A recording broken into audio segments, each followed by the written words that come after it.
بیل بجاؤ اور سما کی خبر سے باخبر ہو جاؤ۔ تو اس سے کیا ہوگا؟ خبریں ہو یا ری انیکٹمنٹ یا ہو صبح سویرے کے ٹوٹکے، سما کی خبر چاہیے تو بیل بجائیے۔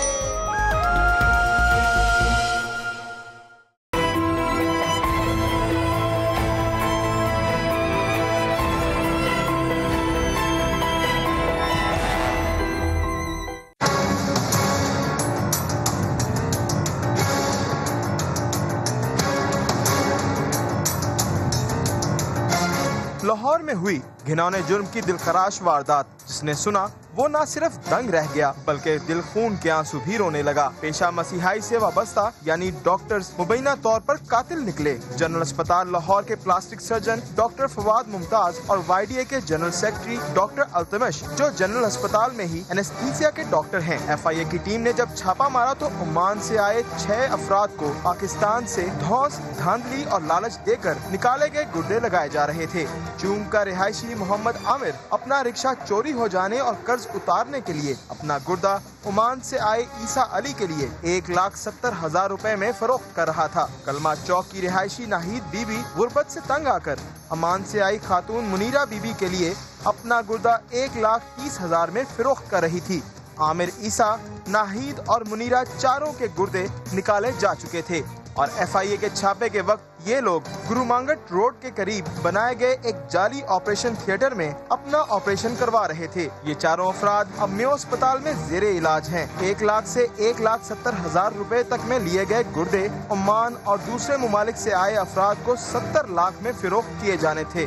ظالم مسیحا ڈاکٹر فواد ممتاز خان پر لاہور کے مختلف تھانوں میں 6 سے زائد ایف آئی آرز پہلے سے ہی درج ہیں۔ اس ظالم نے نوجوان کاشف کو، جو باقاعدگی سے خون کا عطیہ دیا کرتا تھا، ابو ظبی سے آئے خرم شہزاد نامی ایک لڑکے کی جان بچانے کے لیے خون کا عطیہ مانگا اور اپنے پاس بلا کر بے ہوش کر کے کاشف کا گردہ نکال لیا۔ کاشف، جو چند دن پہلے بھی خون کا عطیہ دے چکا تھا، زیادہ خون نکل جانے کی وجہ سے مر گیا اور اس ظالم مسیحا نے اس نوجوان کی لاش کو اپنے ہی آبائی گاؤں چنیوٹ تحصیل بھوانا کے قبرستان ڈالیاں والا میں لاوارث کہہ کر دفنا دیا اور کاشف کا موبائل گورکن کو تحفے میں دے دیا۔ پولیس اور ایف آئی اے کی ٹیم نے اس موبائل کی مدد سے قتل کا سراغ لگایا۔ دوران تفتیش یہ بھی معلوم ہوا کہ ڈاکٹروں کا یہ گروہ آزاد کشمیر سے بھی بہت سے گردے فروخت کر چکا ہے۔ اب تک ڈاکٹر فواد ممتاز، ڈاکٹر التمش، ڈاکٹر رضوان اور فضیل کے نام اس گروہ کے ارکان کے طور پر سامنے آئے ہیں۔ ہوٹا ہیومن آرگن ٹرانسپلانٹ ایکٹ کے تحت غیر قانونی طور پر اعضاء کی پیوند کاری کی سزا 10 سال قید اور 10 لاکھ روپے جرمانہ ہے، جبکہ قتل کی سزا عمر قید یا سزائے موت ہے۔ کتب آن لائن ایف آئی اے کی ٹیم کو اس کامیاب آپریشن اور مسیحاؤں کے روپ میں چھپے درندوں کو بے نقاب کرنے پر خراج تحسین پیش کرتا ہے۔ الرحمن الرحیم، السلام علیکم ورحمۃ اللہ وبرکاتہ۔ اللہم صلی علی محمد والی محمد، رب اشرح لی صدری ویسر لی امری واحلل عقدۃ من لسانی یفقہوا قولی، آمین۔ خواتین و حضرات، آپ دیکھ رہے ہیں کتب آن لائن اور میں ہوں بلال کتب۔ یہ جو گروہ کی بات کی، مجھے بڑی عجیب بات لگی، کیونکہ مجھے لگتا ہے کہ اس ملک کے اندر ریاست کا بھی ایک گروہ ہے، سیاست دانوں کا بھی ایک گروہ ہے، حاکموں کا بھی ایک گروہ ہے، انصاف دینے والوں کا بھی ایک گروہ ہے، طبیبوں کا اگر گروہ ہے تو پھر کون سی ایسی بے حیائی ہو گئی ہے جس ملک میں سود کو جائز کرنے کے لیے بھی بحث جاری ہو؟ یقین کیجئے اس ملک میں اور اخلاقی گراوٹ جو ہے وہ ہو نہیں سکتی۔ اگر آپ نے کبھی بھی کسی قوم کو تباہ ہوتے دیکھنا ہے تو یقین کیجئے آپ اس کے مالی حالات کی طرف مت دیکھیے گا، آپ اس کے ان قدروں کی طرف، ان ویلیوز کی طرف، ان مورلز کی طرف، ان اخلاقی اقدار کی طرف دیکھیے گا۔ اگر وہ گر گئی ہیں، بے حیائی عام ہو گئی ہے، تو وہ قوم اپنی موت خود مر جائے گی۔ اولاد کا غم اللہ کسی کو نہ دے۔ کیسی خوبصورت دعا دیا کرتے تھے لوگ کہ اللہ غم حسین کے سوا کوئی غم نہ دے۔ اب غم دینے والے ایسے کئی لوگ ہیں جو آپ کی اولاد کو آپ کی آنکھوں کے سامنے کاٹتے ہیں، صرف اس لیے نہیں کہ ان کو قتل کرتے ہیں، وہ ان کے اجزاء کو نکالتے ہیں اور بیچتے ہیں۔ خدا آپ کو آپ کی اولاد کی نعمتوں سے ہمیشہ سرفراز رکھے۔ خدا کی قسم، غور کیجئے گا کہ ایک تو آپ کا بچہ مر جائے اور پھر مرے بچے کے جنازے کو جب آپ کندھا دیں تو آپ کو یہ بھی نہ پتا ہو کہ اس کے اندر اس کے اجزاء پورے ہیں یا نہیں۔ آپ نے ڈونیٹ نہیں کیے، اس کے اجزاء کسی نے چوری کر لیے۔ ایک ایسے باپ سے ملانے کی ہمت نہیں ہے۔ کاشف بچے کا نام اور لیاقت اس کے والد کا نام. لیاقت السلام علیکم. وعلیکم السلام. لیاقت مجھے یہ بتاؤ یہ واقعہ کب ہوا تھا؟ یہ 9 ربیع الاول سن 1914 میں. 9 ربیع الاول کے مہینے میں. کیسے ہوا تھا یہ؟ بس بچے کو خون کے بہانے لے کے گئے تھے. کیا خون دینا ہے؟ خون دینا ہے, کسی بچے کو خون دینا ہے, تو وہ بڑا بیمار ہے تو خون کے بہانے لے کر گئے. جاتے انہوں نے. یہ کس نے کہا؟ یہ افضل نام کا ایک لڑکا ہے, رومیو ڈاکٹر اس کا ڈرائیور ہے. اس نے کہا تھا کہ ہاں گھر آ کے کہا کہ اس کو, میرے تو سامنے نہیں ہوا, بچے کو کہنے لگا یار خون دینا. اس بچے کو 7 بہنوں کا ایک بھائی ہے, خرم شجاعت اس کا نام ہے, ابو ظبی کا رہنے والا ہے. تو ادھر آیا ہے تو یار اس کو خون دینا, او نیگیٹو خون ہے تمہارا تو دے دو یار اس کو, کوئی بات نہیں. تو وہ اس کو خون کے بہانے لے گئے, گاڑی میں بٹھا کر جب گاڑی میں بٹھایا اسی وقت انہوں نے بے ہوش کر لیا اس کو. گاڑی میں کیونکہ جب کلینک کے اندر اتارا گیا ہے نا, تو وہاں گن مین نے بتایا ہے کہ جب بچے کو باہر نکالا تو 2 آدمیوں نے بازوؤں سے پکڑا ہوا تھا. اس کو گاڑی میں بے ہوش کیا ہوا تھا؟ ہاں جی گاڑی میں. کتنی عمر تھی بیٹے کی؟ 22 سال 23 سال کا جوان بچہ جی. اس کو خون کے بہانے لے کر گئے, گاڑی میں بے ہوش کیا جی. اور کہاں لے کر گئے؟ یہ نثار پریس ہے گلبرگ جی, وہاں رومیو کا کلینک ہے, رومیو کلینک, وہاں لے کر گئے. کیا کرنے کیا پھر انہوں نے وہاں جا کے اس کے گردے نکال کے جب اس کی ڈیتھ ہو گئی. گردے نکال لیے تو ڈیتھ ہو گئی؟ ہاں ڈیتھ ہو گئی تھی. گردے نکالنے سے؟ ہاں جی, پتہ نہیں گردے نکالتے ڈیتھ ہوئی ہے یا کس طرح ڈیتھ ہو گئی تھی بچے کی. پھر اس کو وہاں اسی کپڑے میں لپیٹا جو بیڈ کے اوپر ہوتی ہے چادر, اس میں لپیٹا اور ایمبولینس منگوائی میو ہسپتال سے. یہ جو ڈاکٹر فواد ہے نا, ممتاز فواد, یہ میو ہسپتال سے کیسے منگا لی؟ وہ تو سرکاری ہسپتال نہیں, ادھر سرجن ہے. یہ اس کی بیوی بھی سرجن ہے, لبنہ فواد اس کا نام ہے, لبنہ فواد. تو وہ بھی ادھر ہی ملازمت کرتی, یہ بھی ادھر ہی ملازمت کرتا تھا. جو نے ایمبولینس منگائی اس میں اس لاش کو رکھا اور لا کر بہانے چلے گئے. کہاں چلے گئے؟ چنیوٹ سے آگے ایک شہر ہے بہانا, بہانے سے آگے 10-15 میل ایک کاکی شاہ کا قبرستان ہے, وہ ان کی زمین میں قبرستان ہے. تو یہ جب لاوار سے ایسے لاشیں لے جاتے تھے نا, جب ڈیتھ ہو جاتی تھی تو وہیں جا کے دفن کرتے تھے. جا کے دفن کر دیا وہاں؟ جا کے وہاں دفن. نہیں, لاش جب ہوتی ہے, میں یہ بات جو ہے نا بڑی معافی اور ادب کے ساتھ کہہ رہا ہوں, یہ بات کسی کے 22 سالہ جوان بیٹے کی موت کے بارے میں کہہ رہے ہیں. یہ مذاق نہیں ہے کہ آپ کسی سے یہ بات پوچھیں کہ اس کا بیٹا کیسے مرا. خدا کی قسم, اللہ تعالیٰ آپ کو زندگی دے, خدا کی قسم کھا کے کہہ رہا ہوں, 22 گھنٹے کا بھی بچہ ہونا تو اتنا ہی غم ہوتا ہے. یہ 22 سال کا بچہ, ماں باپ نے پتہ نہیں کیسے اس کو جوان کیا ہوگا, کب اپنا پیٹ کاٹا ہوگا, کب راتیں جاگی ہوں گی, کب اس کی انگلی پکڑ کے اس کو چلانا دکھایا ہوگا. ماں بھی مر گئی, ماں بھی مر گئی رو رو.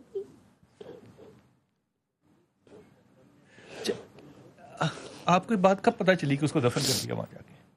اس کے موبائل سے. اس کا بتایا بھی نہیں, کسی نے نہیں بتایا.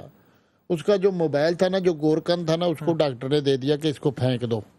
تو وہ موبائل اچھا تھا تو اس نے نا وہ موبائل گورکند نے رکھ لیا اپنے پاس. ہاں, تو وہ ہم اس کے ڈیٹے نکالتے گئے, ادھر سے ڈیٹے نکالتے ڈیٹے نکالتے پھر ہمیں پکڑا گیا. وہ پھر ہم نے پکڑا اس کو. تو گورکن سے آپ کی بات ہوئی کبھی؟ ہاں جی ہوئی تھی. آپ نے اس سے پوچھا نہیں کہ گورکن پوچھا تھا ظالم کیوں ہے؟ نہیں, وہ کہتا تھا مجھے, یہ کہتے ہیں یہ بڑا ڈاکٹر ہے, یہ کہتے ہیں کہ لاوارث بچے آتے ہیں نا, فوت ہو جاتے ہیں تو ہم لے کر ادھر دفناتے. یہ پہلا اور آخری نہیں تھا, یہاں پہ یہ ڈاکٹر آتا رہتا ہے بندہ. وہاں قبرستان بھرا ہوا ہے انہوں نے اسی کی وجہ سے. ہاں جی بھرا ہوا ہے, انہوں نے بہت لاشیں ادھر دفنائی ہوئی ہیں. ویسے مالک تو قبرستان میں اللہ کی ذات کو ہی ہونا چاہیے, لیکن یہ ڈاکٹر مالک کا زمین کا جہاں پہ قبرستان ہے, ان کی بہت زمین ہے وہاں. یہ اتنا بڑا ذمہ دار ہے اور اس کے باوجود یہ لوگوں کے گردے نکالتا ہے, اجزاء نکالتا ہے اور بڑا امیر آدمی ہے, بڑا امیر آدمی ہے. اس کی اولاد بھی کوئی نہیں ہے, پتہ نہیں ہے کہاں جائے گا یہ لے کر اتنی دولت.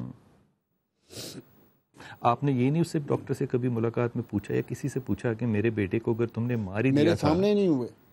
میرے سامنے نہیں ہوئے تھے. الٹی دھمکیاں لگاتے رہے کہ تمہارے دوسرے بیٹے کو پکڑ لو گے ورنہ ہمارے ساتھ صلح کرو, ہمارے ساتھ یہ کرو وہ کرو. میں فالج کا مریض ہو گیا, میں گر گیا, میں اندر لیٹ گیا, بس پھر میں گیا. آپ کی بیوی کا انتقال ہو گیا؟ ہاں جی, اس کا بھی انتقال ہو گیا. پھر میرا سارا اس بات کو آپ نے اس کا پیچھا نہیں کیا؟ نہیں. پھر میرا ایک بھتیجا تھا. چودھری, اگر یہ بندہ کبھی ڈاکٹر آپ کو ملاقات کرے, آپ سے ملے, تو میرا تو جی کرے گا کہ میں اس کے گلے لگ جاؤں. میں نے تو اس دن ٹی وی توڑنے لگا تھا پکڑ کے اس کی تصویر دیکھ کر. مجھے تو اتنا وہ. کس بات کا زیادہ دکھ ہے جس طرح بچے کو مارا؟ ہاں جی بالکل مارا اس نے. یاد آتا ہے؟ پتہ ہی نہیں بچے نے کیا کیا کہا ہوگا, کیا بے ہوش کیا ہوا تھا, کیا پتہ کیا بولا کیا نہیں بولا بچے نے. آپ نے اس کی پوسٹ مارٹم کرائی تھی؟ ہاں جی, وہ نیاز بیگ ٹھوکر سے نا اس کا ڈی این اے ٹیسٹ بھی ہوا, سب کچھ ہوا تھا. اس کا ایک ہی گردہ نکلا تھا؟ نہیں, گردے دونوں ہی نکلے ہوئے تھے. دونوں گردے نکلے ہوئے تھے؟ دونوں نکلے ہوئے تھے. اور جس بچے کو یہ گردے ڈالے تھے نا, وہ بچہ بھی مر گیا. وہ پھر پتہ لگا تھا کہ وہ بچہ بھی مر گیا, وہ بھی گردے چلے ہی نہیں تھے. یہ ایک گردہ تقریباً 70-80 لاکھ میں بیچتا تھا؟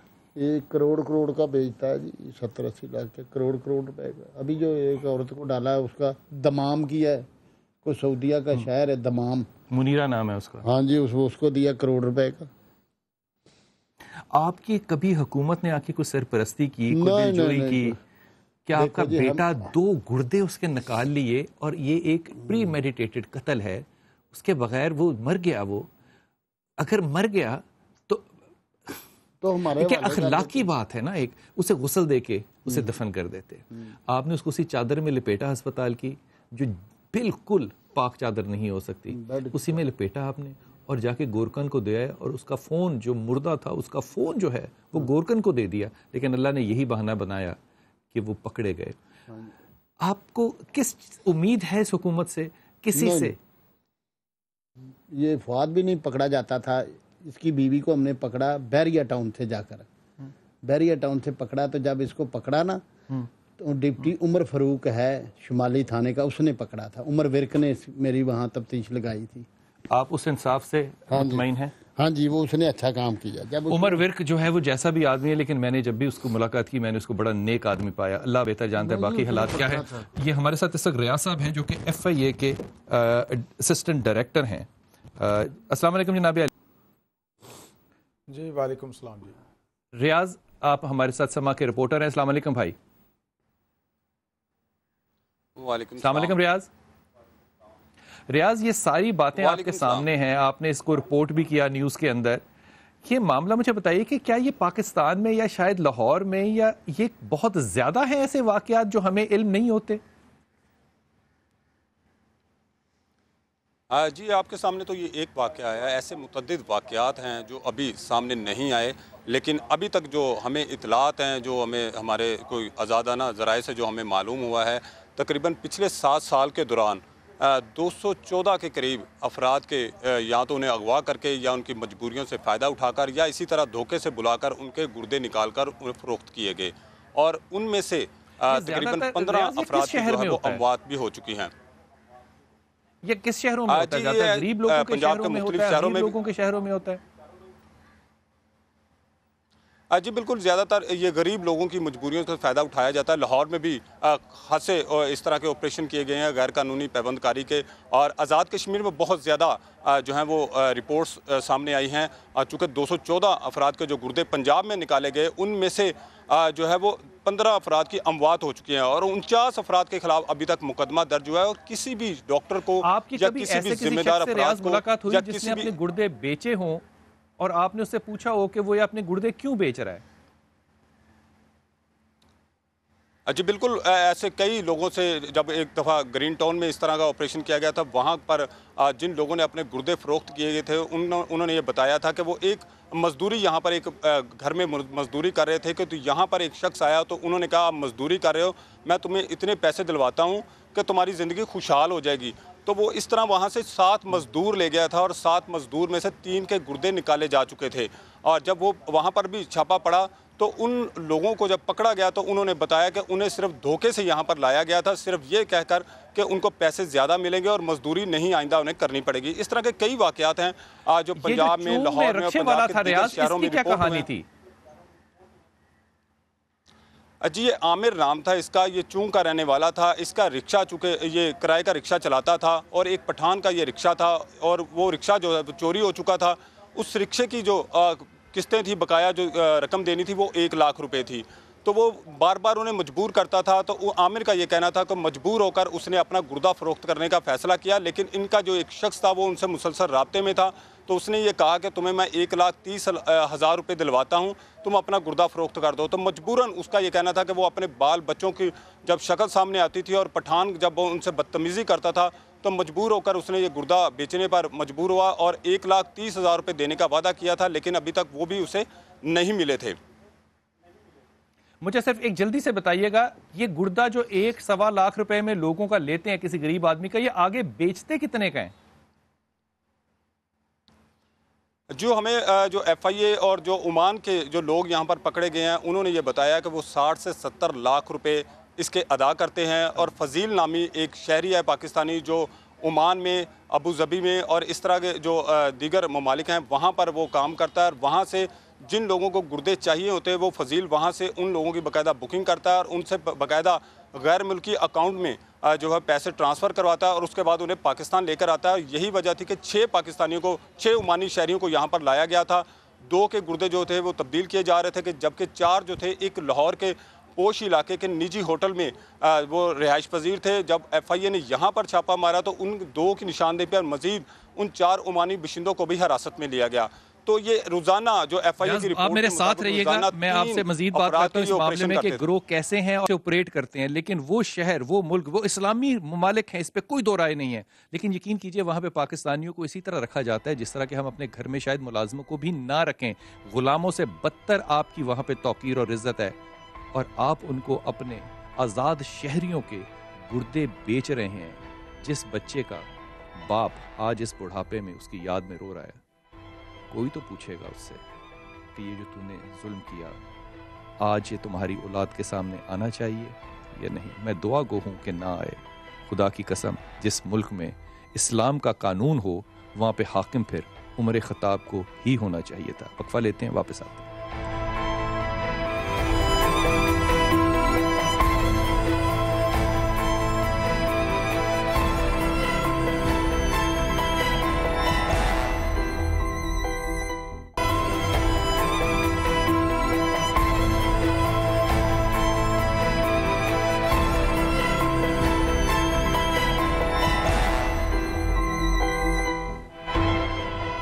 بسم اللہ الرحمن الرحیم. خواتین حضرات, میری یہ جگہ نہیں بنتی لیکن میں بڑے ادب کے ساتھ اپنے علماء کرام کے سامنے بات کو عرض کر رہا ہوں کہ اگر ساری رات آپ نے نفل ادا کرنے اور عبادت کرنی ہو تو اس سے کہیں زیادہ بہتر ہے کہ آپ اپنے آپ کو سارا دن گناہوں سے بچائیں. جب معاشرہ ایسا ہو جائے جس میں حلال اور حرام کا فرق نہ رہے اور آپ اپنے حرام کو حلال قرار دینے کے لیے بے قرار ہو جائیں تو پھر یہاں پہ معاشرے کی موت واقعہ ہو چکی ہے. ہمارے ایک ادارہ ہے ایف آئی اے کا, یہاں پہ اسسٹنٹ ڈائریکٹر جمیل خان صاحب ہے. جمیل خان صاحب, پہلے تو میں آپ کو بڑی مبارکباد دیتا ہوں.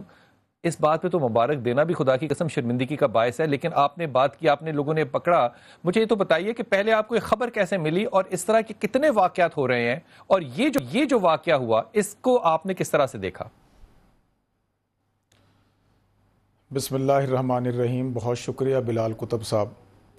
آپ نے آج اس کا تجزیہ ایک نئے زاویے اور اینگل سے کیا ہے کہ ہماری سوسائٹی کے اندر اقدار جو ہیں, ویلیوز جو ہیں وہ ختم ہو گئی ہیں. آپ نے اس انداز سے اس تناظر میں جو دیکھا ہے اور اس کی مین وجہ اور اس کی صحیح تشخیص آپ نے کر دی ہے. ابھی میں وقفے میں بات کر رہا تھا کہ ایک کیس ہمارے ملک کے اندر ہوا تھا کہ جاوید اقبال نامی آدمی درباروں سے, خاص طور پہ داتا دربار سے بچوں کو اٹھاتا تھا اور پھر ان کے ساتھ زیادتی کر کے تیزاب میں ان کو جلا دیتا تھا. اور پھر ایک وقت آیا کہ لواحقین نے جوتوں اور کپڑوں سے اپنی اولادوں کو پہچانا اور کپڑوں سے لپٹ لپٹ کے وہ روتے رہے اور جوتوں کو چوم چوم کے وہ روتے رہے. اور مجھے وہ جنگیں بھی رسول پاک صلی اللہ علیہ وسلم کی یاد ہے جہاں پہ کہ بیویاں اور مائیں اور بہنیں اور بیٹیاں جو تھیں وہ انگلیوں کے پوٹوں سے پہچانتی تھی کہ یہ وہ لوگ ہیں جو کہ ہمارے بھائی بہن ہیں. آپ نے بالکل صحیح فرمایا. اور وہ شخص جو کہ اقبال آپ کا ذکر کر رہے ہیں, میں اس سے ذاتی طور پہ ملا اور یقین کیجئے خواتین حضرات, یہ اتنا قابل اور ایموشنلی سٹیبل آدمی تھا کہ میں شک میں پڑ گیا کہ ہم دونوں میں سے برا آدمی کون ہے. اگر یہ معاشرہ اسی طرح چلتا رہا تو کہاں پہنچے گا؟ مجھے تھوڑا سا یہ بتائیے گا کہ جمیل خان کہ اب آئندہ اس مقدمے میں ان ڈاکٹر صاحب کا جو کہ بہت ہی زیادہ طاقتور انسان ہے، یہ کیا بنے گا اس کا؟ یہ اللہ تعالیٰ کا بڑا شکر ہے کہ اس کار خیر میں اللہ نے ہمیں یہ موقع دیا کہ ہم اپنا حصہ ڈالیں، ورنہ تو عرصہ ہائے دراز سے یہ گروہ اور اس طرح کے جو درندہ صفت ڈاکٹرز ہیں وہ بہت عرصے سے اس گھناؤنے جرائم کا ارتکاب کرتے چلے آ رہے ہیں۔ تو یہ ایک بڑا نیٹ ورک ہے اور بڑے ہمیں تحمل سے اور بڑے سائنٹیفک انداز سے اور بڑے آرگنائزڈ مینر میں ہم نے آگے بڑھنا ہے، تاکہ ایسا ہی نہ ہو کہ پہلے بھی اس پہ ایف آئی آرز ہوئی ہیں، مقدمات کا اس نے سامنا کیا ہے اور پھر ایک نئی فیملی کو اس نے وکٹم بنایا اور پھر بناتا چلا گیا۔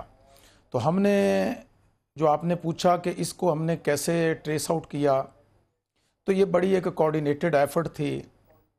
اس کے اندر ہمارے دوسرے متعلقہ اداروں کے لوگوں کی بہت بڑی کنٹریبیوشن تھی۔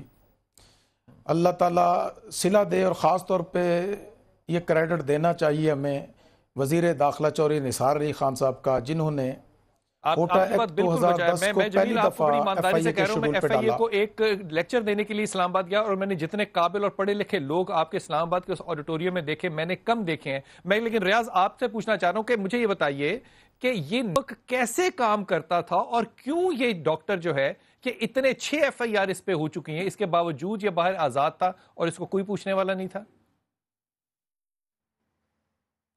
جی بالکل 6 ایف آئی آرز ہیں، شدارہ، چونگ، فیکٹری ایریا، گلبرگ، اس طرح کے علاقوں میں 6 ایف آئی آرز ہیں ان کے خلاف درج ہیں، لیکن ابھی تک ان کو ہاتھ نہیں ڈالا گیا تھا۔ اگر ہاتھ ڈالا بھی گیا، چونکہ یہ بااثر شخصیت تھی تو اس وجہ سے یہ ہر دفعہ بچ بھی جاتا تھا۔ اس دفعہ چونکہ یہ رنگے ہاتھوں پکڑا گیا اور باقاعدہ طور پر ایف آئی اے کی ٹیم جب قوم کو بھی بیچیں اور قوم کے گردے بھی بیچیں اور دل بھی بیچیں اور پھیپھڑے بھی بیچیں اور اپنے بچوں کو باہر علاج کے لیے بیچیں، چاہے ان کو ایک چھینک آ جائے۔ او خدا کا واسطہ، ہم کس ملک میں رہ رہے ہیں اور یہ کس پاکستان کا نام ہے؟ یہ نیٹ ورک مجھے بتائیں، کیا یہ ٹریس آؤٹ ہو جائے گا یا ہو چکا ہے؟ جی نیٹ ورک پہلے بھی ٹریس آؤٹ ہوئے ہیں، کئی دفعہ ہو چکے ہیں، لیکن چونکہ ان کے خلاف کارروائی نہیں ہوتی، جو مدعی ہیں وہ بیچارے ان کو ڈرا دھمکا کر بٹھا دیا جاتا ہے۔ جس طرح ان جو کاشف کا والد ہے لیاقت، اس کو بھی ڈرایا دھمکایا گیا اور صلح پر مجبور کیا گیا۔ اسی طرح متعدد کیس ایسے ہیں، یہ ایف آئی آر جو ہوئی ہیں یہ ان کی نشاندہی ہے کہ یہ پہلے ٹریس آؤٹ ہو چکے ہیں۔ ریاض مجھے بات بتائیں، یہ صلح کے لیے مجبور کرتے ہیں، جیسے ریاض جو یہاں پہ بیٹھے ہیں کاشف کے والد، یہ فرض یہ 1 سال ہو گیا، یہ بچے کا انصاف نہیں لے سکتے۔ اس کا مطلب کیا پاکستان میں اس بات کو قانون سازی کے تحت لیگل کر دیا جائے، جس طرح باہر کے ملکوں میں شراب لیگل ہے، جوا لیگل ہے، ہر برائی لیگل کر دی، تو پھر یہ گردے بیچنا، دل بیچنا اگر غریب آدمی چاہے تو اس کو لیگل کر دیں؟ پھر یہ کمال بات نہیں ہے کہ سارے ادارے ہونے کے باوجود 22 سال کا غریب بچہ، نوجوان جو صرف خون دینے بھی جا رہا ہو، اس کا گردہ بک جائے اور اس کو بیچنے والے کو پوچھنے والا کوئی نہ ہو؟ جی بالکل ایسا ہے، لیکن قانون موجود ہے، قانون کی عملداری جو ہے وہ سب سے بڑی وجہ ہے۔ اگر قانون پر عمل کیا جائے تو اس طرح کے واقعات کی روک تھام ہو سکتی ہے۔ قانون 10 سال سزا ہے، 10 لاکھ روپے جرمانہ ہے، لیکن آج تک یہ میں سلوٹ کے ساتھ کہتا ہوں قانون سارے موجود ہیں اور سارے جرائم اسی طرح ماشاءاللہ تعالی ہو رہے ہیں۔ بہت شکریہ آپ کا ڈاکٹر صاحب۔ آپ عاطف وائی ڈی اے کے وائس پریزیڈنٹ ہیں، مجھے فرمائیے کہ 6 مقدمے اس پہ پہلے تھے اور یہ بچ بھی گیا اور یہ کام بھی پریکٹس بھی کر رہا تھا، وائی ڈی اس پہ کیا ٹیک لے رہی ہے؟ اور آپ کے جنرل سیکرٹری تھے۔ اچھا نہیں، جس شخص کے اوپر 6 مقدمے تھے، ڈاکٹر فواد ہمارا جنرل سیکرٹری نہیں ہے، اچھا وہ کافی سینئر آدمی ہے، وہ اسسٹنٹ پروفیسر ہے ماشاءاللہ، اس لیے ہمارا اس سے کوئی تعلق نہیں ہے۔ یہ التمش صاحب جو ہیں یہ آپ کے ممبر ہیں۔ جو فیلنگز آپ لوگوں کی ہے، جو فیلنگز ایک عام عوام کی ہے، سیم فیلنگز ہماری ہے۔ ہماری جنرل کونسل کی میٹنگ ہوئی، ہم نے اس کے اوپر پریس ریلیز جاری کیا، ہم نے اس ایکٹ سے لا تعلقی کا اظہار کیا اور ہم نے یہ کہا اداروں سے، ایف آئی اے سے، کہ آپ فیئر ٹرائل کریں اور ان کی جو سزا بنتی ہے انہیں دیں۔ ڈاکٹر صاحب میں آپ کی اس بات سے انتہائی نامتفق ہوں، میرے خیال میں یہاں پہ فیئر کا لفظ استعمال کرنا نا غیر مناسب ہے۔ ایسے شخص کو باہر کھڑا کر کے گولی مار دیں بغیر ٹرائل کے، میں اس کو انصاف سمجھتا ہوں، کیونکہ جب وہ 6 بچوں کا جو زناکار تھا اس کو لٹکایا گیا تھا نا چوک میں ایک فوجی حاکم کے، تو اس وقت تھانے جو تھے وہ مہینوں خالی ہو گئے تھے، دہشت گردی ختم ہو گئی تھی، بچوں کے گواہ ختم ہو گئے تھے۔ یہ کاروبار کرنے کے لیے کہ آپ کو نہیں چاہیے تھا کہ وائی ڈی اے جو ہے وہ تمام ہسپتالوں میں 1 گھنٹہ سٹرائک کر کے بازار میں آتی، ہمارے ساتھ کھڑی ہوتی، کیوں کہتی کہ گردے بیچنے والے ناسور جو ہیں یہ ہم میں سے نہیں ہیں؟ دیکھیں کیوں انصاف چاہیے آپ کو یہاں پہ اس طرح کا؟ نہیں، بالکل بالکل ڈیفینیٹلی ہم لوگوں نے یہ چیز ہم کر چکے ہیں. ہم لوگوں نے یہ اوپن یہ ہر فورم کے اوپر کہا ہے کہ ہم ان لوگوں کے ساتھ نہیں ہیں اور ہم ان کا ہر طرح کی پنشمنٹ چاہیے. لیکن آپ کو ہمارے اداروں کی جو آپ کی ہسٹری بھی پتہ ہے. یہاں کیا عدالتوں کے اندر 100% میں 100 میں سے 90 لوگ جو پھانسی چڑھتے ہیں کیا وہ بے گناہ نہیں ہوتے؟ کیا یہاں عدالتوں کے نظام کو آپ کو اندازہ نہیں ہے؟ ہم ہر چیز کو نا معافی کے ساتھ ہم ہر چیز کو نا فلسفے میں اور ایک انتہائی نفسیاتی طور پہ نا ایک بیماری کے طور پہ ڈیل کرنے لگ جاتے ہیں، اور اس ملک میں آج تک کبھی علاج نہیں ہوا. ہم کہتے ہیں جناب کسی بات سے پوچھ لیں آپ شراب کیوں پیتے ہیں، وہ اپنی 100 بیماریاں بتا دے گا. آپ کہیں جناب آپ یہ سود کیوں کھاتے ہیں، آپ کہیں جناب میں نے تو اس پہ یہ فتویٰ لیا. ہر کرائم کا آپ کے پاس جواب ہے. علی اشفاق آپ التمش کے وکیل ہیں. میں آپ سے یہ نہیں پوچھتا کہ التمش کیا ہے، میں یہ پوچھوں گا آپ سے کہ حضور کیا اخلاقی کوئی قدر کسی وکیل کو اس کے ضمیر کو جھنجھوڑے گی کہ میں اس قاتل کو نہیں ڈیفینڈ کرنا چاہتا؟ Totally fine. بلال کتب صاحب، میری آپ سے ریکویسٹ یہ ہے کہ آپ کنسیڈریبل ٹائم دے کے موقف پورا لے لیجئے گا. جس طرح آپ کے ایموشنز ہیں، یہاں پہ ہمارے بزرگ بیٹھے ہیں ان کے ایموشنز ہیں، ڈاکٹر صاحب کے ایموشنز ہیں، اس طرح میں بھی ہیومن بینگ ہی ہوں اور میرے ایموشنز پروبیبلی آپ سے زیادہ ہائے ہیں. پروبیبلی اینڈ پاسبلی اس لیے زیادہ ہائے ہیں کہ میں ان چیزوں سے براہ راست بہت زیادہ جو ہے وہ ڈیل کرتا ہوں. کرائم کے جو سے میں کیسز کرتا ہوں تو میں سائیکولوجیکلی آپ سے زیادہ ٹرامے میں ہوں اس کمپلیٹ اوور آل ایکٹ کے بارے میں. آپ نے دو چیزوں کو جو ہے بڑا کیئرفلی جو ہے دیکھنا ہے، اور اس میں ایک تو یہ ہے کہ یہ کمپلیٹ ایکٹ، اس کو میں جسٹیفائی نہیں کرتا، نہ ہی میں کبھی جسٹیفائی کر پاؤں گا اور نہ ہی مجھے کرنا چاہیے. آپ نے یہ دیکھنا کہ آپ کے سامنے کیس کیا ہے. اس کیس میں ہم نے ایموشنل نہیں ہونا، ہم نے ایٹ لیسٹ اتنا کوشچن ضرور دینا ہے بطور انسان، بطور اس معاشرے میں رہتے ہوئے انصاف دیکھنا ہے کہ باقاعدہ طریقے سے انصاف ہوتا ہے وہ نظر آئے.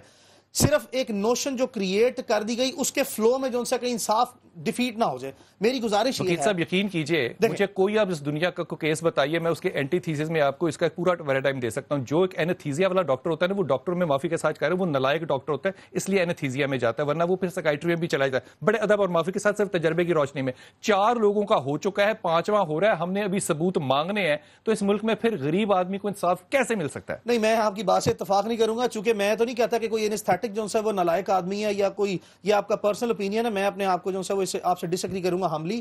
میری گزارش یہ ہے کہ آپ صرف اس وقوعے پر آ جائیں. ہم بالکل جو سے ڈسکریج کرتے ہیں. میں بطور وکیل، بطور انسان، کیا کرنا ہے، کیا التمش کا کیا بنے جی میری گزارش سن لیں. آپ دیکھیں کہ سب سے پہلے آپ کے سامنے ایف آئی آر کیا کہتی ہے، اس میں کس کس کو کیا رول جو سے اسائن کیا گیا ہے. آپ اس کو ایک بگر پکچر میں جنرلائز کر رہے ہیں. آپ کائنڈلی ہمیں ڈاکٹر فواد کے ساتھ ایسوسیٹ مت کریں. ہمارا ڈاکٹر فواد سے کوئی تعلق نہیں ہے، ہم اس کو نہیں جانتے. اگر اس نے کوئی غلط کام پہلے کیا یا اب کیا، اس کی سزا اس کو لازمی ملنی چاہیے. میں ڈاکٹر التمش کو ریپرزینٹ کر رہا ہوں. اس نے کیا کیا ہے؟ اس نے کچھ نہیں کیا، یہی تو ڈلما ہے. میری آپ سے گزارش یہ وہاں پہ کیا کر رہا تھا؟ چائے پینے گیا تھا؟ جی وہ چائے پینے. دیکھیں میری بات سنیں، قانون یہ کہتا ہے اور انسانیت یہ کہتی ہے اور انصاف یہ کہتا ہے. آج جس طرح میں آپ کے اسٹوڈیو میں موجود ہوں، ہم یہاں پہ 20 لوگ بیٹھے ہیں، اگر 2 لوگ آپس میں لڑ پڑتے ہیں اور ہم 18 لوگ جو اس کو دیکھ رہے ہیں، صرف ایک جگہ پر کرائم ہو رہا ہے، اس کا یہ مطلب نہیں ہے کہ 18 لوگوں نے بھی کرائم کیا. کرائم 2 لوگوں نے کیا ہے، صرف 18 لوگ یہاں پہ اس موقع پر موجود تھے. So mere presence on a crime scene does not mean that you have also committed a crime. میں چلا جاؤں، آپ کی بات بالکل میرے تک پہنچ گئی. کرائم سین پہ موجود ہونا ضروری نہیں کوئی مجرم اور ملزم قرار دے، لیکن میں بڑے ادب سے کہوں گا کہ اگر زنا ہو رہا ہے اور میں زنا کو دیکھ رہا ہوں تو کیا میں اس میں شامل ہونے والوں میں سے ہوں یا نہیں. میں واپس آؤں گا، عالیہ سے بات کروں گا کہ اس ملک کے اندر یا تو اسلام کا قانون ختم کر دیں اور سیکولر لا لے آئیں. اگر اسلامی قانون لانا ہے تو خدا کے واسطے پہلے ضمیر اور کردار پیدا کریں اور پھر اسلام کا نام پاکستان میں استعمال کریں.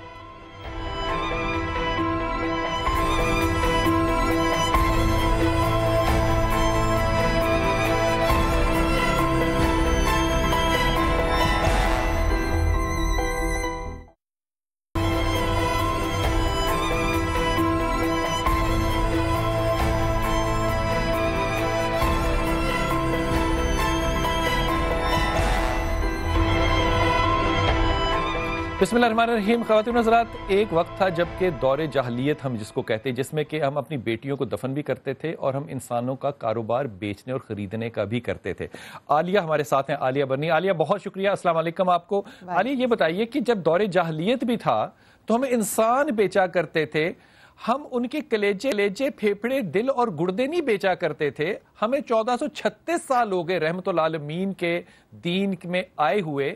کیا آج بھی آپ کو لگتا ہے کہ انسان اپنی انسانیت کے معراج کو نہیں چھو سکی؟ ان ضمیر فروشوں نے سب کچھ بیچ دیا، جسم فروشی کر دی، جوانوں کو بیچ دیا، اوضاع فروشی بھی اب کر دی ہے. اور مجھے سمجھ میں یہ نہیں آتا کہ اس لالچ کی، اس ہوس کی کوئی انتہا بھی ہے یا نہیں. لالچ میں اتنا پیسہ مجھے آج تک سمجھ میں نہیں آیا بلال بھائی کہ کتنا پیسہ ایک انسان کو چاہیے ہو سکتا ہوگا اس دنیا میں زندہ رہنے کے لیے. اور وہ شخص جس سے یہ چیزیں خریدی گئیں وہ تو چلے مجبور تھا، اس کو رکشہ بچانا تھا، اس کو اپنے کوئی اور مصیبت سے نکلنا تھا، لیکن جس نے اس کو خریدا یا جو کاروبار کر رہا تھا وہ تو بے انتہا امیر انسان ہے، اور پتہ یہ چلا کہ اس کے آگے تو اولاد بھی نہیں ہے. وہ یہ جہنم کس کے لیے سمیٹ رہا ہے اور وہ کون سی حد ہے، وہ کون سی ان میں سے میں اکثریت کو جانتا ہوں جن کے گردے خراب ہوئے، وہ بنیادی طور پہ ان کے لیور بھی خراب ہوئے کیونکہ وہ شراب نوشی کر کر کے دونوں بیماریوں میں حاصل کیا، اور اس ملک میں آ کے وہ کام کروا رہے ہیں، اپنا ہماری غربت کو کیش کروا رہے ہیں. میں عالیہ آپ کی طرف واپس آتا ہوں. حضرت ایک بابا جی بیٹھے تھے نا دریا کے پاس، تو لوگوں نے کہا حضرت کیوں بیٹھنے، دریا پار کرنا ہے. انہوں نے کہا تو دریا پار کر لے. کہتے ہیں میں پانی کے خشک ہونے کا انتظار کر رہا ہوں. ان کا جناب یہ تو اگلے 100 سال نہیں ہوگا. کہتا ہے یار یہی میں تم لوگوں کو سکھانا چاہ رہا ہوں کہ مصیبتیں یہ ختم نہیں ہونی، ابھی آپ کام کریں. یہ جو عالیہ نے بات کی بڑی اچھی کی، ہمارا حرص جو ہے یہ ختم نہیں ہونا، نہ حاکموں کا نہ میرا اور آپ کا. بلال بھائی میں 2 باتیں کرنا چاہتا ہوں، مجھے 2 منٹ. بسم اللہ. آپ کہتے ہیں گردے نکالے جا رہے ہیں، پھیپھڑے نکالے جا رہے ہیں، میں کہ یہاں پہ انسانوں کی جانیں نکالی جا رہی ہیں. آپ مذہب کا نام لے رہے ہیں، سرکار دو عالم کا نام لے رہے ہیں، آقا علیہ الصلوۃ والسلام کی رحمت اور اسلام، یہ تو ایک فطرت ہے. میں یہ کہنا چاہتا ہوں کہ جہاں پر انسان جانور بن جائے، جس کو امام غزالی نے کہا کہ جب بہیمیت طاری ہوتی ہے تو اس کا مطلب یہ نہیں ہوتا کہ یہ حاکم ہے یا غلام ہے یا حکرام ہے یا ڈاکٹر ہے یا کچھ اور ہے. ایکچولی یہ بہیمیت جب طاری ہوتی ہے بہیمیت سے مراد ہے جانور پن. تو جب ان پر جانور پن آتا ہے تو قرآن نے اس کو اچھا مجھے جانور کا بھی کوئی مثال دیجئے کہ جانور نے کسی کا گردہ نکال کے بیچا. سن لینا، میں یہ بتانے لگا بل ہم عدل، بلکہ یہ جانوروں سے بھی ابتر ہیں، یہ قرآن کا. اب میں آپ کو جملہ یہ کہنا چاہتا ہوں کہ میرے ملک کی روٹی کپڑا مکان کا نعرہ بھی لگا، عزت آبرو کی حفاظت روٹی دینا بھی حاکم وقت کی ذمہ داری بنتی ہے. جب آپ کسی کو روٹی نہیں دیں گے، کپڑا نہیں دیں گے، مکان نہیں دیں گے، عزت نہیں دیں گے، ہیلتھ نہیں دیں گے، خوراک نہیں دیں گے، تو پھر آپ یہ کیسے کہیں گے کہ معاشرے کے اندر یہ چیزیں نہ ہوں؟ معاشرے کے اندر اس وقت تک وہ چیزیں ہوتی رہیں گی. آپ کو نہیں پتا جناب سیدنا عمر ابن الخطاب رضی اللہ تعالیٰ نے جب 61 سالی ہوئی تو چوری کی سزا آپ نے ختم کر دی تھی.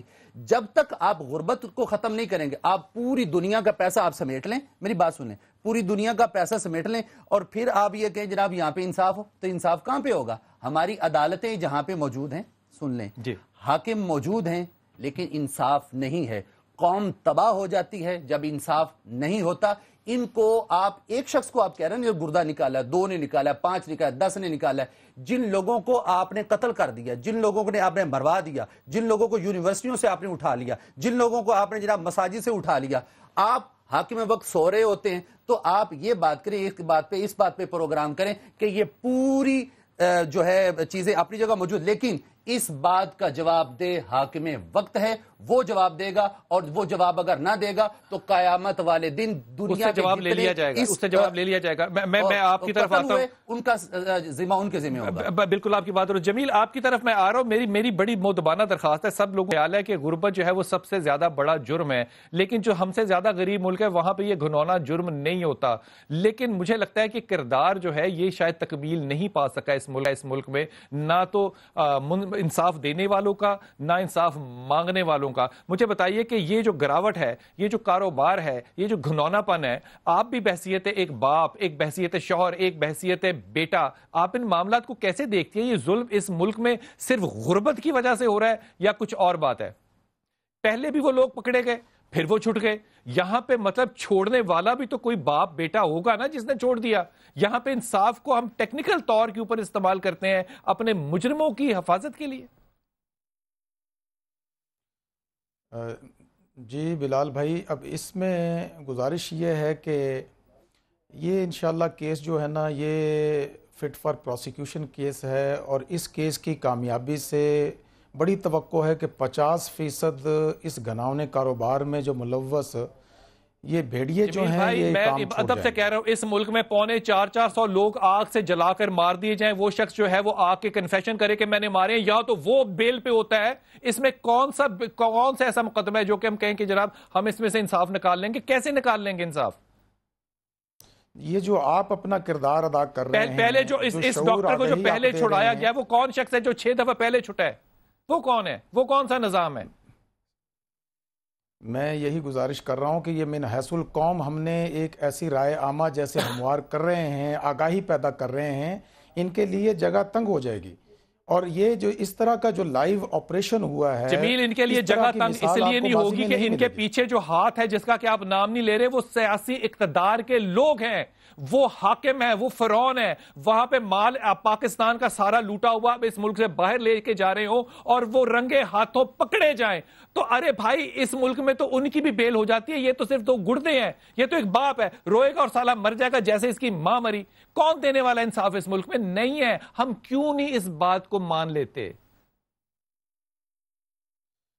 میں بصد احترام آپ سے اختلاف کرتا ہوں کہ مجھے بڑی امید ہے کہ اتنی سائنٹیفک ایویڈنس ہم نے کلیکٹ کی ہے، بڑا مشکل ہوگا کسی کے لیے ان کے حق میں کیس لڑنا اور ان کو ریلیف دلوانا، کیونکہ جو بھی جملہ لوازمات جو ایویڈنس کے حوالے سے موجود ہونے چاہیے وہ موقع سے برآمد ہوئے ہیں، ان کی سائنٹیفک رپورٹس موقع سے برآمد ہوئی ہیں، اور باقی جو سائنٹیفک رپورٹس آپ کی بات بالکل بچائے. میں بہت ممنون ہوں آپ کا. میں تمام مجھے لیاقت یہ بتائیے کہ وہ سارے لوگ کہہ رہے ہیں کہ انصاف آپ تک پہنچ جائے گا، آپ کو امید ہے کہ آپ کو انصاف ملے گا؟ نہیں، یہ نہیں پہنچنا.